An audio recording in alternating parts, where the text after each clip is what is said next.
સાબરકાંઠાથી વિગતો સામે આવી રહી છે કે જ્યાં હિંમતનગર બંધનું એલાન આપવામાં આવ્યું છે। હુડાના વિરોધમાં હિંમતનગર બંધનું એલાન આપવામાં આવ્યું છે। હુડા હટાવો સંકલન સમિતિ આ બંધનું એલાન આપ્યું છે। ખાનગી શાળા કોલેજો સહિત ધંધા રોજગાર બંધ રહેશે। અનાજ અને કોટન માર્કેટ યાર્ડ બંધ રહેશે। 11 ગામના ખેડૂતો પશુપાલકો દ્વારા હુડાનો વિરોધ કરવામાં આવ્યો છે। વેપારી અને બિલ્ડર એસોસિએશને સમર્થન આપ્યું છે। બંધના પગલે હિંમતનગરમાં ચુસ્ત પોલીસ બંદોબસ્ત ગોઠવી દેવામાં આવ્યો છે। આ સાથે જ પશુપાલક મહિલાઓ સહિત ખેડૂતો વિરોધમાં જોડાવાના છે। હિંમતનગરના માર્ગો પર ખેડૂતો પરિભ્રમણ કરશે। વધુ માહિતી મેળવીશું ફોન લાઈન પર સંવાદદાતા ચિરાગ જોડાયા છે। ચિરાગ, જે રીતે આજે હિંમતનગર બંધનું એલાન આપવામાં આવ્યું છે, હુડાના વિરોધમાં ખેડૂતો પશુપાલકો તમામ મોટી સંખ્યામાં બંધમાં જોડાવાના છે, શું હતો આખો મામલો? તમામ લોકો તરફથી નિવેદનો કેવા આવી રહ્યા છે?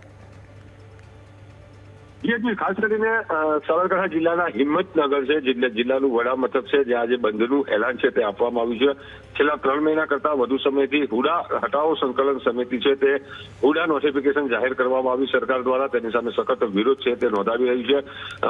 3 મહિના કરતા પણ વધુ સમયથી આ પ્રકારનો વિરોધ છે તે હિંમતનગરમાં નોંધાવવામાં આવી રહ્યો છે। જાહેર સભાઓ પણ કરવામાં આવી છે, બાઇક રેલીઓ પણ કરવામાં આવી, કેન્ડલ માર્ચ પણ યોજાઈ હતી અને બાદમાં રાજ્યના મુખ્યમંત્રી સહિત નાયબ મુખ્યમંત્રી સાથે પણ જે બેઠક છે તે કરવામાં આવી હતી। શહેરી વિકાસ મંત્રી સાથે આ બેઠક કરવામાં આવી હતી, પરંતુ હુડા નોટિફિકેશન જે સરકારે જાહેર કર્યું છે તેને રદ કરવાનો કોઈ પણ પ્રકારનો નિર્ણય છે તે આજ સુધી લેવામાં નથી આવ્યો, જેને પગલે હુડા હટાવો સંકલન સમિતિ સહિત જે 11 ગામના ખેડૂતો છે તે લોકો હવે આક્રમક મૂડમાં જોવા મળી રહ્યા છે। આજે હિંમતનગર બંધનું એલાન આપવામાં આવ્યું છે, જેમાં બિલ્ડર એસોસિએશન હોય, સ્થાનિક વેપારીઓ હોય, ખાનગી શાળા કોલેજોમાં પણ રજા છે તે જાહેર કરવામાં આવી છે।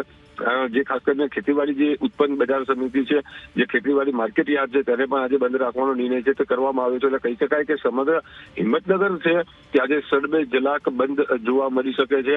જે પ્રકારે ખેડૂતો છે, ખેડૂતોએ આ લોકોને આહવાન છે તે પણ કર્યું હતું ને જે પોતાનો વિરોધ છે તે વિરોધની અંદર સાફ સહકાર આપવા માટે પણ લોકોને અપીલ છે તે કરી છે। એટલે સવારથી જ હિંમતનગરનું જે માર્કેટ છે તે બંધ જોવા મળી રહ્યું છે ને જે પ્રમાણે ખેડૂતો સહિત જે પશુપાલક મહિલાઓ છે તે આજે હિંમતનગરમાં પરિભ્રમણ કરનાર છે, જેને પગલે સમગ્ર હિંમતનગર શહેરમાં ચુસ્ત પોલીસ બંદોબસ્ત છે તે પણ ખડકી દેવામાં આવ્યો છે અને કોઈ પણ પ્રકારની અનિચ્છનીય ઘટના ન ઘટે તેની ઉપર પણ ચાપતી નજર છે જે પોલીસ તંત્ર રાખી રહ્યું છે। જોકે જે પ્રમાણે હુડાનો વિરોધ ચાલી રહ્યો છે તે હુડાનો વિરોધ દિન પ્રતિદિન ઉગ્ર બનતો જઈ રહ્યો છે। હેતુ બિલકુલ ચિરાગ, આભાર વિગતો બદલ।